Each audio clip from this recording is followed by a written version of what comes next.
또 타지 않으면. 이게 여러분들이 책을 자꾸 만지는 게 좋아요. 이게 문서 만지는 거거든요. 책을 자꾸 만져야지 문서가 동해서 여러분들 부동산에 유리해져요. 집 팔 거 있으면 책을 자꾸 만지면 집을 살 게 있거나 뭐 분양 받을 게 있거나 이러면 자꾸 문서를 만지세요. 그 문서가 동해요. 이렇게.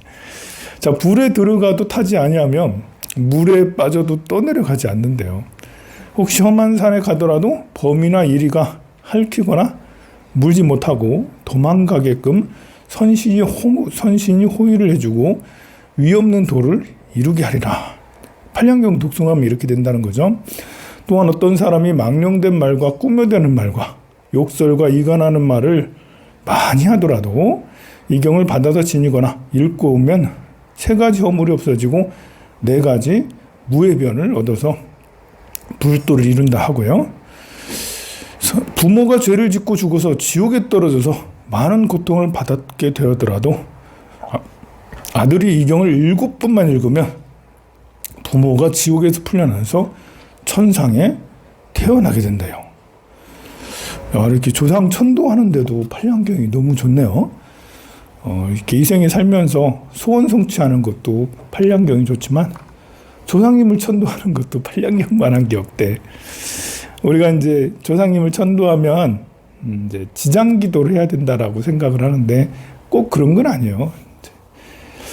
우리 이 천도하는 의식이 뭐라고 되어 있냐면 관음 시식이라고 되어 있거든요. 관음 시식이라고 되어 있어요. 여러분들 우리 할 때마다 이제 천도제 할 때마다 병전을 펴가지고 이렇게 보고 같이 나무아미타불 하잖아요. 그때 이름이 관음시식으로 되어 있어요. 시식이라는 것은 베풀 시자, 음식 십자요. 음식을 베푼다는 뜻이에요. 관세음보살님의 위실력으로 음식을 베푼다는 거예요. 그렇게 49제를 이걸로 다 지내요. 49제를. 기제사 지낼 때 이걸로도 지내고 막 그렇습니다. 그런데 지장시식이 아니고 관음시식이잖아요. 우리는 조상천도하면 무조건 지장보살이라고 생각하는데 아니라고요. 지장보살도 되고 관세음보살님 해도 어머니 극락왕생하십니다. 또 팔량경도 여기 지옥에 태어난 부모님을 팔량경 7번만 독송하면 극락왕생하신다고 그렇게 돼 있잖아요. 그리고 이제 보면 물에 들어가도 불에 들어가도 타지 않고 떠내려가지 않는다. 이건 관세음보살 보험품에도 있는 말이에요. 그러니까 관세음보살 보험품에도 있고 지장보살 보는 경우에도 있고요. 여기도 있어요. 이게 중복되고 겹쳐집니다. 그래서 이런 말씀들을 이렇게 독송을 하다 보면 내가 안전해진다는 느낌이 나요. 이 말은 우리에게는 타고난 불안감이 있어요. 타고난 불안감. 몸에 새겨진 불안감. 유전자에 기록된 불안감이 있어요.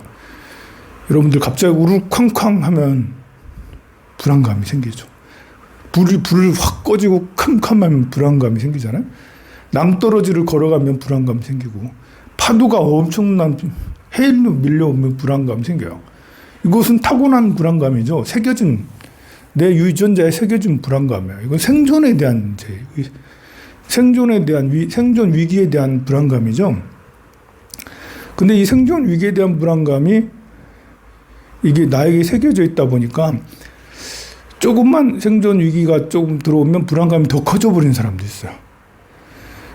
그래서 이런 불안감은 이제 정견을 가지면 올바른 견해를 가지면 해소가 되는 것들도 많이 있습니다. 이제 갑자기 뭐 이렇게 정말 이제 그 칼을 들고 오거나 총을 들이대고 이런 거는 이제 아무리 성자라 하더라도 바들바들 떨 수밖에 없어요. 그게 안 떨면 정상이 아니에요. 뇌가 이상한 거야. 정신 수행력을 엄청 잘해서 그걸 안 떨 수도 있지만 평생 수행을 해도 총 들이대는데 칼 들이대는데 이거는 몸에서 느끼는 불안감이거든요. 몸에서. 이런 불안감은 정견을 가져도 이게 쉽게 해결될 문제는 아닌데 불이 딱 꺼지거나 엘리베이터가 딱 서거나 엘리베이터 가다가 푹 서면 바들바들 떨. 이제 우리가 제대로 알면 이 불이 꺼져도 안전한 줄 알면 그러면 불안하지 않잖아요. 바로 간센부살 보온품이나 지장부살 본원경이나 팔량경 등은 이렇게 올바른 변해를 갖게 해줘요. 물에 떠내려가더라도 불에 들어가더라도 관세음보살 또는 팔량경 이런 걸 독송을 하면 그 난에서 벗어날 수 있다는 것은 진짜 물에 안 떠내려간다라는 것보다도 거기에서 평온을 잃지 않을 수 있다 이거죠. 호랑이 등에 올라타고 호랑이에게 물려가도 정신만 차리면 된다라는 것이 정신만 차리면 산다라고 그러잖아요. 어떤 위험에 처해도 정신만 차리면 산다라는 말과 이 말씀하고는 같습니다. 제가 그제 1박 2일 동안 이제 아이들하고 이제 스키장도 가고 강릉에도 가고 그랬는데요. 이제 아이들이 아니죠. 이제 청년들이죠. 20대 청년들하고 같이 이제 그 강원도 홍천에 비발드 파크라는 스키장에 갔어요. 일정을 잡고 이렇게 가다가 이제 이렇게 단양에 가면 만천하 스카이워크가 있거든요. 다 가봤죠? 만천하 스카이워크. 그런 거 정도는 한 번씩 다 가보면 살아야 돼.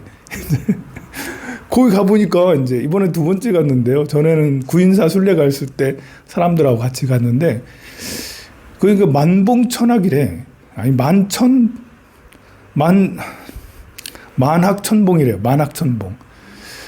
왜 만학천봉이냐면 거기 딱 올라서니까 이제 만개의 골짜기 학자예요.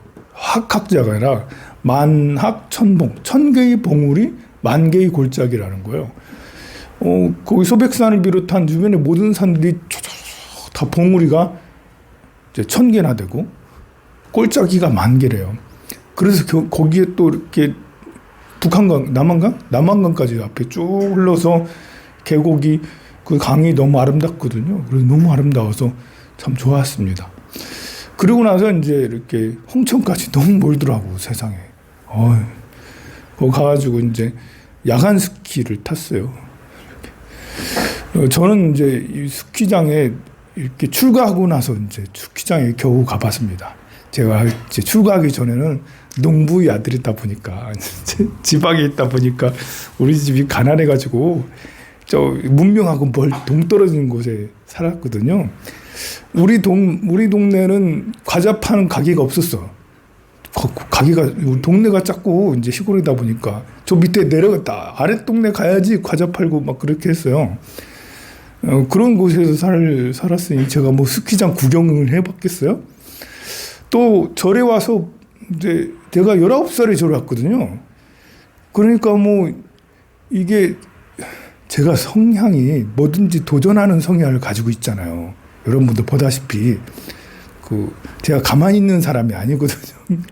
이것도 해보고 저것도 해보고 해볼 거 다 해봐야 된다고 생각하는 사람이에요. 보면 그럼에도 불구하고 절에 오니까 이제 동안거 하안거는 꼭 해야 되잖아. 그래서 선방에 다니니까 동안거가 되면 항상 이제 스키장 개장 시즌이에요. 동안거 들어가서 정월 보름에 나오면 2월 달에 나오면 뭐 그런 거 없어. 그래서 스키장은 가본 적이 없었어요. 그러다가 10년 전에 어린 청소년 이런 법회를 하면서 아이들하고 평창 그쪽에 있는 스키장에 한번 가봤다가 혼쭐 났습니다. 너무 힘들더라고. 죽는 줄 알았어요. 이제 타고 내려오는데 그냥 너무 급경사더라고. 이렇게 아래에서 볼 때는 하나도 경사가 안 졌는데 내가 내려가니까 너무 힘들더라고. 그래서 그때는 많이 넘어지기도 하고 정말 힘들었는데 10년 만에 다시 한번 가면서 이걸 그때도 힘들었는데 이번에도 힘든 거 아니야? 탈까 말까 고민했어요. 또 야간에 탄다네. 기회다. 빠질 수 있는 기회다. 야간에 하면 나 피곤하니까 좀 쉽게 하고 너네들만 타 이렇게 할 수 있잖아요. 근데 그렇게 할까 하다가 이제 애들이 같이 스님 왔나 안 탄다고 그래가지고 자비를 베풀어서 그래서 한번 이렇게 도전해봤는데 쉬지 않고 계속 탔다니까. 6시 반에 들어가서 10시 반에 나왔어요. 4시간 동안 리프트를 한 10번 넘게 올라갔다 내려왔다 올라갔다 내려오고 올라갔다 내려오고 그렇게 했는데요. 재밌어서 계속 탔냐? 그런 거는 그렇게까지 재밌는 건 아니고 이제 해보려고, 나도 한번 해보려고, 안 넘어지려고 많이 노력했죠. 이제 결국엔 넘어지긴 했습니다만 이제 내려오는데 이렇게 가고 싶은 방향으로는 절대 안 되더라고. 끝까지 안 되더라고. 10번 넘게 내려왔는데도 천천히 내려가게 하고 빨리 가게 하고 이건 할 줄 알겠는데 이렇게 오른쪽으로 갔다가 왼쪽으로 가다 이거는 이제 참 안 되더라고요.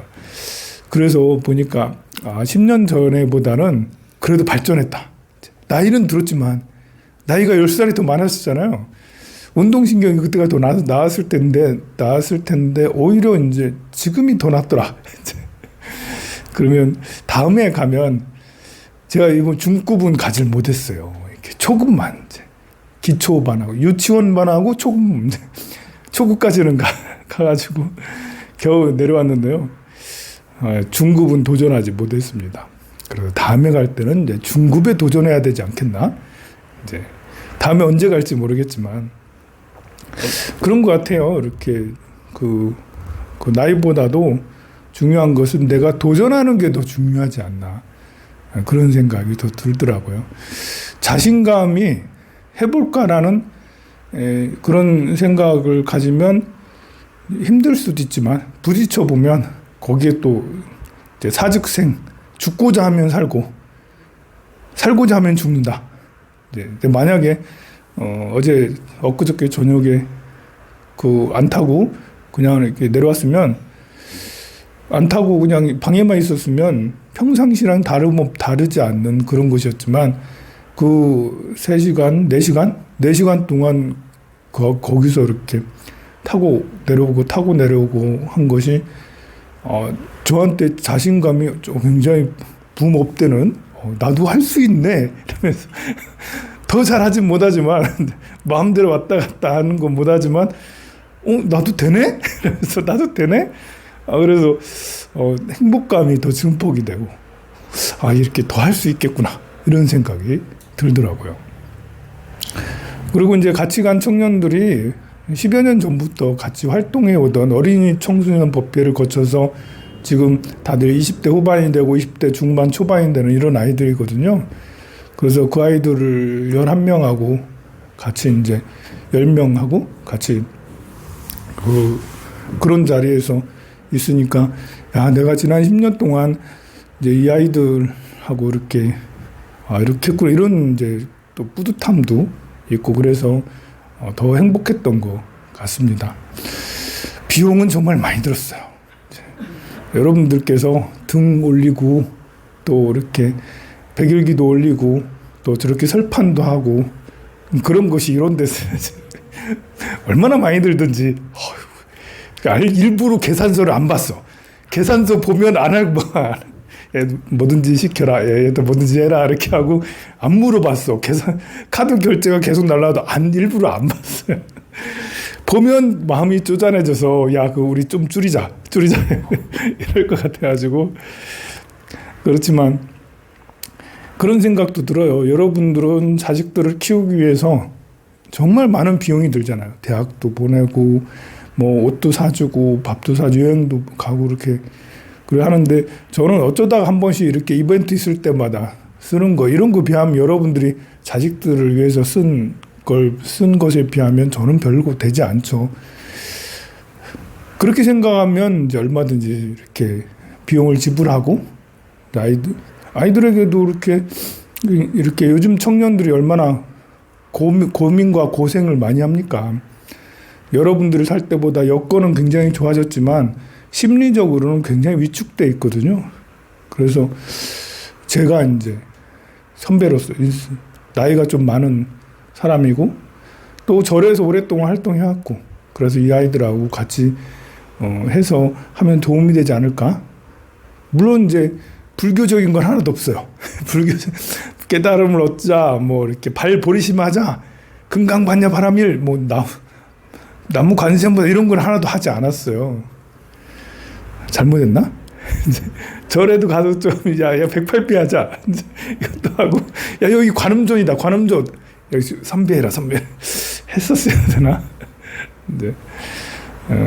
그냥 제가 걸어다니는 법당이라고 생각하고, 스님하고 같이 다니면, 이렇게 이 아이들이 뭔가 느끼는 게 있지 않겠나? 그 막연한 기대로 같이 하고 그랬습니다. 이렇게, 그리고 이제 즐거운 밤을 보내고, 그날, 다음날, 어제는 이제 강릉에 갔어요.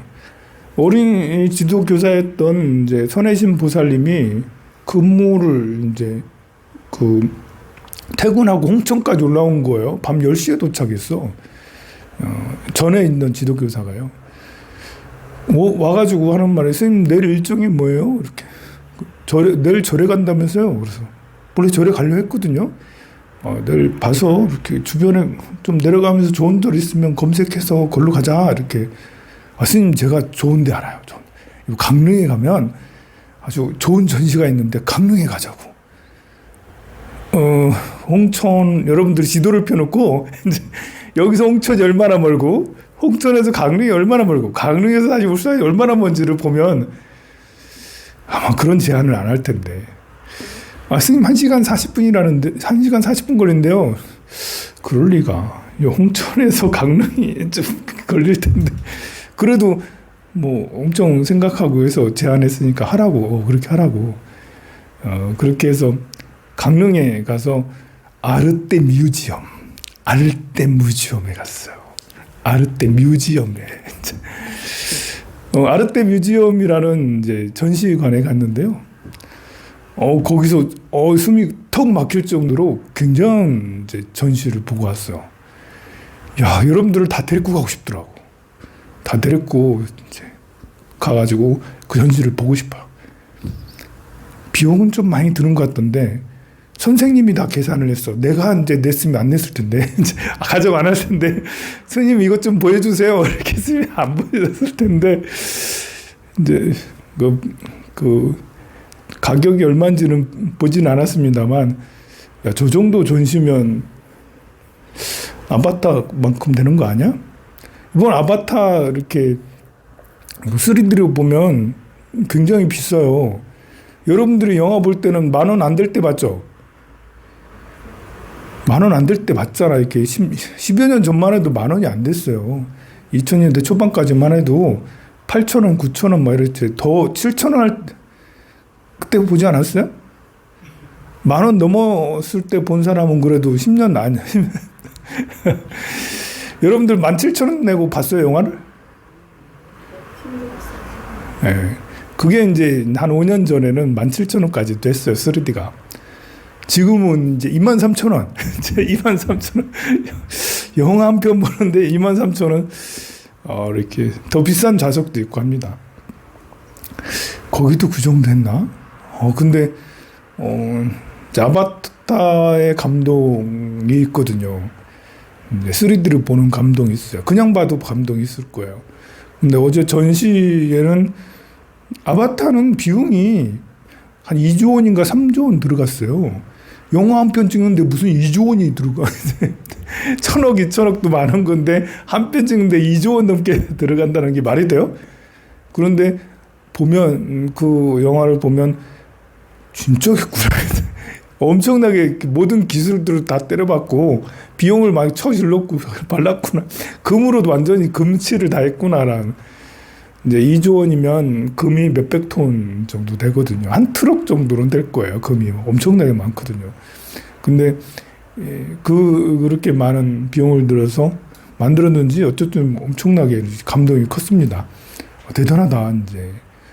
근데 어제 갔던 아르떼 뮤지엄의 그 전시도 이제 3D는 아니었지만 3D 비슷한 느낌이 나게, 안경은 쓰진 않았지만 거기에는 이제 딱 문 열고 딱 들어가니까 깜깜해. 너무 깜깜해가지고 야 이거 귀신 나오는 거 아니야? 저승사자 나오겠는데? 이제 이렇게 하고 딱 들어갔는데 이제 그리고 이렇게 한 발짝 더 나아가니까 빛이 이제 숲이 뭐 이렇게 나무에서 이렇게 환한 빛들이 나는 게 그 아바타에서 왜 그 숲의 요정 그 나무 있잖아요. 거기서 반짝반짝 빛나는 그런 느낌 있잖아요. 그런 것처럼 나무에서 빛들이 쫙 펼쳐, 너무 멋있더라고요. 여러 개의 공간들이 있는데 동굴 공간에 들어가니까 동굴 진짜 동굴보다 진짜 더 동굴 같아. 그리고 폭포가 내리는 그런 공간에 내가 갔거든요. 진짜 폭포가 내려서 벽에 붙어가지고 저 폭포가 이렇게 내리는구나. 또 번개가 치는데 번개 맞을 수 있어. 거기는 번개가 치는데 공간에 서 있으면 번개 맞는 거지. 거기서 번개 직사게 많이 맞았다고요. 번개가 우르르쾅쾅 하면 치면서 내리는데 사진 찍으면 더 번개 같고 사진 찍으면 더 동굴 같고 거기 또 사자나 이제 용 같은 것들이 출연을 해요. 그 화면 대형 화면에 사자, 용 또 이렇게 불사조, 피닉스 이런 것들이 막 날아다니고 하는데 정말 놀랍더라고요. 기술들이. 그리고 이제 이렇게 그 뭐 고우라든지 여러 서양 화가들, 인상파 화가들이 그린 그림들을 대형으로 엄청 크게 해서 비추를 이렇게 쐈는데 그것도 와 저게 고우야. 정말 깜짝 놀랐습니다.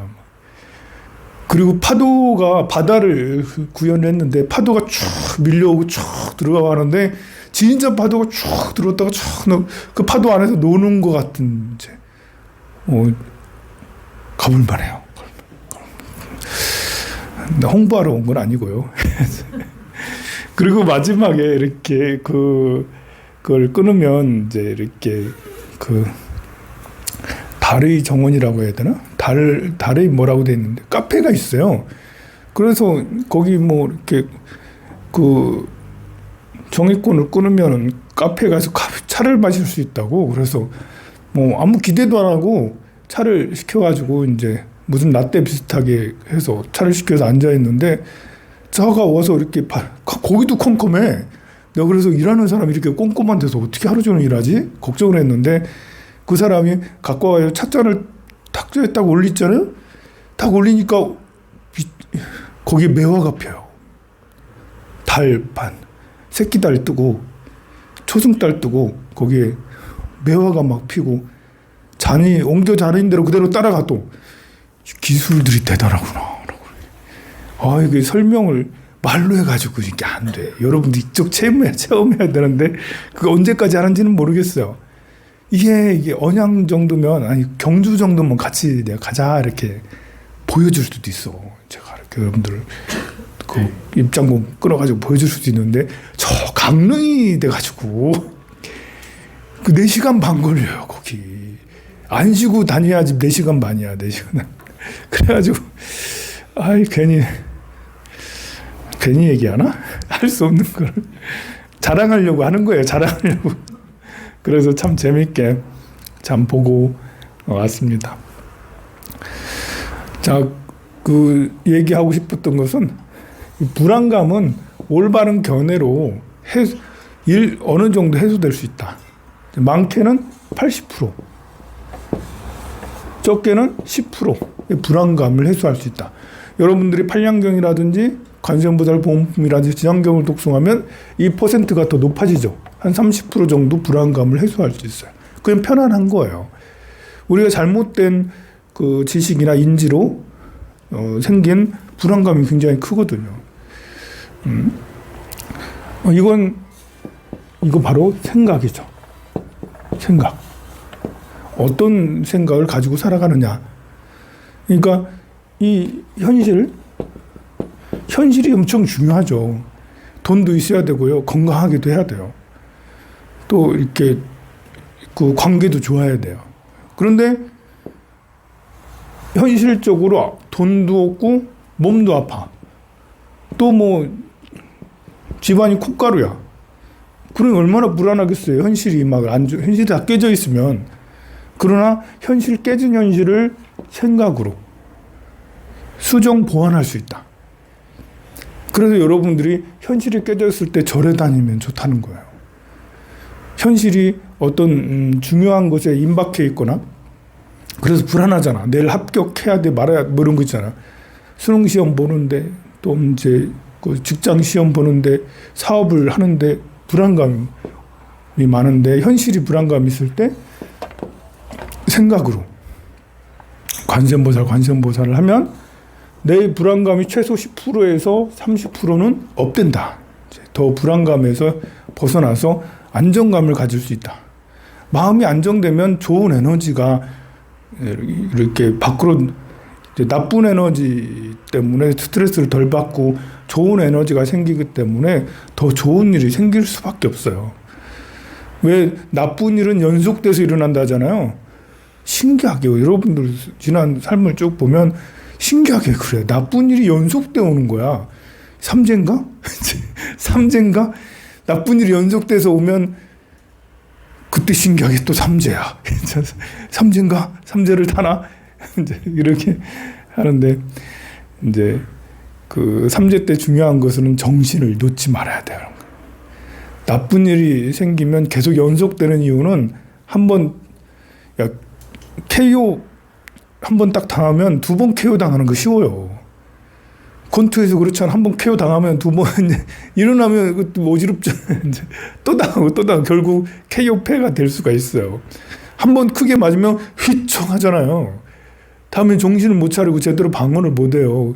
계속 맞아 계속 맞기만 하다가 나중에 땡땡 끝나고 이러면 이제 지는 거죠. 인생에서 져버리는 거야.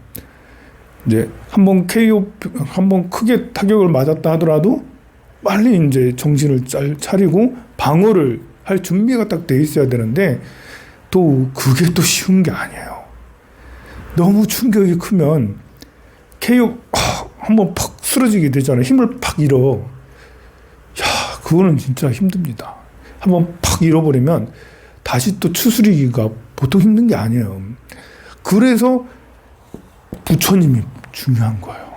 한번 팍 쓰러졌을 때 나무 관세음보살 죽도록 하는 거죠. 죽도록 절에 다니면서 기도하면서 공부하면서 어떻게든 살아볼기라고. 이래야면 이제 두 번째 그 충격이 한번 충격이 톡 쓰러지면 이제 인생이 참 난감한 게 이게 내가 허점이 보이는 한번 푹 쓰러지잖아요. 허점이 보인 거예요. 이제 일단 한번 크게 맞아가지고 크게 맞는 것도 방어를 탁 해서 이제 방패를 가지고 딱 해서 버텼어야 되는데 못 버티고 퍽 쓰러져. 이제 그때부터 열린 거야. 나한테 나의 방어막이 팍 열리면서 내가 다른 곳에 또 다른 공격을 받게 되는 거예요. 나한테 오는 공격은 많이 있습니다. 인생을 살면서 여러분들이 못 느껴서 그렇지 공격들이 많아요. 요 분께서 무신생, 을축일, 을축월, 신사일 이 분께서 이제 오셨는데 이제 요즘에 안 좋다고 삼재 그랬더니 삼재래. 그런데 보니까 이제 이렇게 그 지금 50대거든요. 절에 다니고 기도하고 공부하고 이런 것들을 많이 해야 될 때예요. 그래서 전에는 삼재를 안 탔는데 지금까지 안 좋은 적이 별로 없었대. 근데 이제 지금은 뭐 부동산 문제가 작년에 쪼쪼쪼 하는데 힘든 모양이에요. 전에는 삼재를 안 나빴던 적이 없었는데 이번엔 삼재를 좀 크게 한다고. 삼재를 겪는 것 같다고. 그래서 모든 삼재를 다 타는 거 아니에요. 삼재는 인생의 주기라고 했잖아요. 겨울이 온 거예요. 겨울은 1년에 한 번씩 겪잖아요. 여러분의 삼재는 12년에 한 번씩 겪어요. 항상 12년에 한 번씩 삼재를 겪어요. 근데 연삼재는 진짜 삼재는 이렇게 그 직업이나 이런 것보다도 멀리 있는 것에서 오는 것들이거든요. 뭐 이렇게 여러분들 만남에 있는 계중이라든지 아니면 법적 문제라든지 구설이라든지 어디 이제 사고라든지 이런 것이 이제 삼재로 생길 수 있어요. 겨울이니까 내가 에너지가 낮았을 때니까. 그런데 이제 그 삼재에 있다고 모두 다 이제 되는 건 아니고요. 여러분들이 겨울일 때마다 나쁜 건 아니잖아요. 여러분들이 약간 안 좋아서 이렇게 마음이 우울할 때마다 나쁜 일 생기는 건 아니잖아요. 그런 거랑 비슷해요. 그런데 이제 한번 삼재를 타게 되면 이제 내가 느끼게 되면 연달아 올 수도 있는 것은 아까 말한 대로 나한테 어떤 방어막이 이제 한번 크게 되면서 다른 거. 그러니까 이분은 살면서 이제 30대, 40대는 이제 경진, 경신, 신유 이런 대운이라서 이때 정말 많은 사람들에게 그 빌려주고 못 받은 일이 많이 생겼을 거거든요. 그렇게 돼 이렇게 보면 신기하게 이때는 의리가 중요하고 사람의 만남이 중요해서 누가 돈 빌려달라고 하거나 내가 아파요, 우리 엄마가 아파요, 뭐 해요 이런 사람들이 많아요. 보면 밥도 많이 사줘야 되고 돈 써야 될 일이 많아. 근데 그때는 이제 아니 그때는 그러지 않았어요 했더니 그때 그랬었대. 근데 그때는 안 힘들었다라는 것이 그때는 지금이 힘들었다라는 거예요. 그것이 지금 심리적인 이유, 심리적으로 오는 것이기도 하지만 이제 마음으로 더 크게 오는 때이기도 한 거죠. 그러니 이제 우리가 중요한 것은 이렇게 한번 넘어졌을 때 넘어질 수도 있어요, 살면서. 근데 다시 힘을 추스리고 부처님의 힘으로, 관세음보살님 힘으로, 팔량등 힘으로 이렇게 다시 이제 추스리는 것이 굉장히 중요해요. 나이가 이제 점점 많아지면 많아질수록 면역력이 더 약해져. 마음이 더 약해져. 또 이렇게 우리 사회가 있는 사람이 떵떵거리고 없는 사람은 쭈그러져 있는 사회가 됐잖아요. 그러니까 나이가 들면 들수록 왠지 모르게 더 왜소한 느낌이 더 나. 사회가 좀 그렇게 그런 걸 조장하고 있어요. 근데 제가 자꾸 여러분들한테 이런 말 한다고 싫어할 사람도 있겠지만 스님 나이를 맨날 얘기해요. 왜 자꾸 힘들어 죽겠는데 나이 많아서 죽겠는데 맨날 나이 가지고 그럴 수 있는데 여러분들이 그걸 극복을 하는 얘기죠. 나이가 많아지면 이제 면역력이 약해질 수 있어요. 그리고 세상이 또 그렇게 몰아붙이고 있어요. 나이 많은 사람을 쓸모없는 사람 취급을 하고 있어요. 대한민국은 정말 이런 부분에 대해서 나쁜 거예요. 가진 사람만 떵떵거릴 수 있고 건강한 사람만 떵떵거릴 수 있고 그 나이 든 사람은 이상하게 쓸모없는 사람 취급해버리고 이건 어린 애들도 마찬가지예요. 어린 아이들도 쓸모없는 사람처럼 취급당해요. 그러니까 아이를 안 낳는 거예요, 여러분들이. 여러분들 자식들이 아이를 안 낳는 게 사회에서 아이들을 위한 정책이나 아이들을 우대해 주지 않아요. 이제 노인 정책은 더 많은데 아이들을 위한 정책이 별로 없다라는 것은 아이들을 별로 알아주지 않는다는 뜻이에요, 보면. 그래서 나이가 이런데도 불구하고 내가 사회에서 이렇게 버림받았다? 이런 생각을 가지면 안 되고 사회에서 소외된 계층이다? 이러면 안 되고 쓸모없는 사람이다라는 생각하면 더더욱 안 돼요. 이제 사회적 가치로 물질적 가치로 보면 생산을 하지 않기 때문에 소비만 하고 있기 때문에 쓸모없는 사람이 될 수가 있죠. 우리나라는 물질적 가치만 중요하게 여기잖아요. 그러나 정신적 가치가 현실 가치보다 사실은 더 큰 거예요. 여러분들은 부처님 제자잖아요. 나는 정신적 가치로 승부를 보겠다. 여러분들이 현실 가치로 승부를 보려고 하면 안 돼요. 내가 80이 넘었는데 돈 벌어야 돼. 이러면 안 맞는 거죠. 80이 넘으시면 맛있게 잘 드시기만 해도 좋은 거예요. 든든하게 이 험한 세상에 80 넘도록 살아온 것만 해도 훌륭하고 80 넘도록 그래도 내가 살아보겠다라고 애쓰고 노력하고 기도를 하고 절에 다니고 부처님 전에 나무 관세음보살하고 하는 것이 정말 위대한 거예요. 우리는 그 가치를 무시하는 거죠. 사람들은 생산 가치만 중요하니까 이 사람이 생산 능력이 있냐 없냐 이것만 중요하게 여기는 그런 사회가 되다 보니까 이 삶이 얼마나 애달프고 얼마나 거칠고 얼마나 고통스러운 삶인지 생각 안 하는 거죠. 그건 완전히 이제 잘난 사람들만 우대하는 그런 것이에요. 삶의 거친 파도가 밀려올 때 우리는 그것을 어떻게든지 버텨내고 태풍이 부는 거랑 똑같거든요. 우리가 사는 세계가 이 태풍이 부는 사회에서 어쨌든 안 죽고 살아있고 몸이 아프더라도 견뎌내고 죽을 때까지 죽지 않는 이제 그렇게 버텨내는 허리가 다 끊어지도록 그러더라도 일어서서 걸어 다니고 배가 이제 너무 아프고 기력이 하나도 없고 막 이렇게 일어설 수 없는 기력이 없어서 서기조차 어려워도 어떻게든 꿋꿋하게 일어서서 다녀보려 하고 입맛이 하나도 없어가지고 먹고 싶지 않고 그래도 밥알 하나 더 넘기고 이렇게 애써가며 살아가는 것은 다만 삶에 대한 생존적인 기본 욕구만 있어서 그렇게 되는 게 아니에요. 그것은 우리가 삶을 지켜나가고 해내야겠다라는 그런 열정이 있어야지 나이가 들면서도 계속해서 유지할 수가 있거든요. 그렇게까지 살아가시는 이런 이제 것에 대한 철학적, 정신적 가치를 우리가 부여를 해줘야 되거든요. 근데 이런 것이 전혀 안 되니까 노인 자살률이 대단히 높은 거예요. 어르신들이 모두 다 빈민하다고 스스로 가난하다고 생각을 다 하는 거예요. 중산층조차.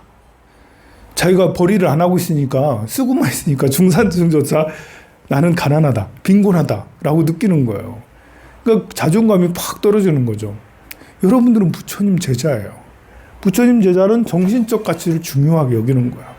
아들을 위해서 기도해주고 딸을 위해서 기도해주고 손주를 위해서 기도해주고 또 여러분들이 자비의 마음 또 지혜의 마음을 아들, 딸, 손주들에게 펼치고 그 아들, 딸, 손주들을 위해서 기도해주고 경전을 읽어주고 남은 관세음보살 한 번 더 해주고 이렇게 하는 것이 여러분들이 병원 다니면서 병원비 아들한테 타고 또 뭐 어떻게 절에 다니면서 등값 아들이 주는 거 아주 등값 올리잖아요.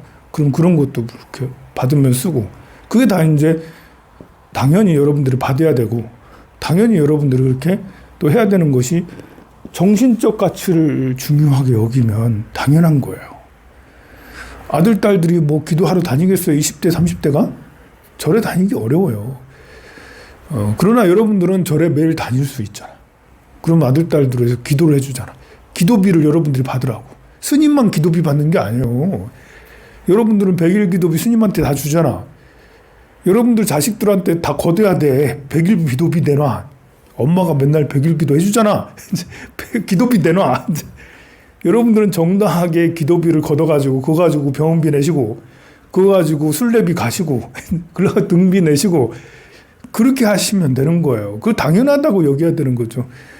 이제 너무 당연하면 이제 약간 이제 싸가지가 없는 거지만 여러분들은 그런 것이 당연하다고 여기질 않으니까 부끄럽다고 여기고 내가 이 나이 참 늙는다는 이렇구나 이러면서 스스로를 너무 이제 그 자존감이 폭 떨어지니까 그러지 말라고 당연한 거라고요. 미안합니다. 자꾸 잔소리에 대해서.